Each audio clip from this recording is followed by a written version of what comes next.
Hi hello welcome back to our channel అండి. మన AP టెట్‌లో రెగ్యులర్‌గా అడుగుతున్న క్వెషన్స్ గురించి అయితే మాట్లాడుకుందాం. వాటిలో తెలుగు బిట్స్ గురించి అయితే మాట్లాడుకుందామండి.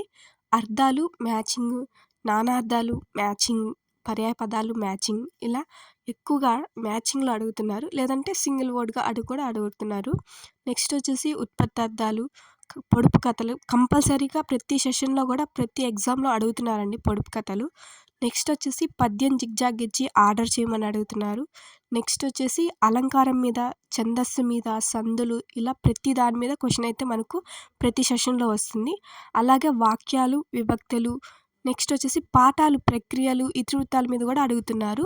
నెక్స్ట్ వచ్చేసి పాఠంలోని పాత్రల గురించి కంపల్సరీ అయితే తెలుగులో మనకు బిట్ పడే అవకాశం కంపల్సరీ ఉందండి. నెక్స్ట్ వచ్చేసి కవిపరిచయాల గురించి కూడా కంపల్సరీగా ఒక బిట్ అయితే వస్తుంది. నెక్స్ట్ వచ్చేసి పద్యం ఇచ్చి దాని కిందకి సంబంధించిన ప్రశ్నలు అయితే అడుగుతున్నారు. అలాగే గద్యం కూడా ఇచ్చి దానికి సంబంధించిన ప్రశ్న అయితే అడుగుతున్నారు ప్రతి సెషన్‌లో. ఈ క్వెషన్స్ అన్నీ ప్రతి సెషన్‌లో కంపల్సరీగా అడుగుతున్న క్వెషన్స్ అండి. డ్యామ్ షూర్‌గా అయితే వస్తాయి. సో, మీరు వీటి మీద అయితే ప్రిపరేషన్ చేసుకొని తర్వాత ఎగ్జామ్‌కి అయితే వెళ్ళండి. నెక్స్ట్ వచ్చేసి ఈ వీటిలో ఏదైనా మిస్ అయితే ప్రకృతి వికృతులు, సమాసాలు వీటి మీద అడుగుతున్నారు. ఎస్‌జిటి వాళ్ళకైతే కంపల్సరీ అయితే వీటి మీదే అయితే క్వెషన్స్ ఉంటాయండి.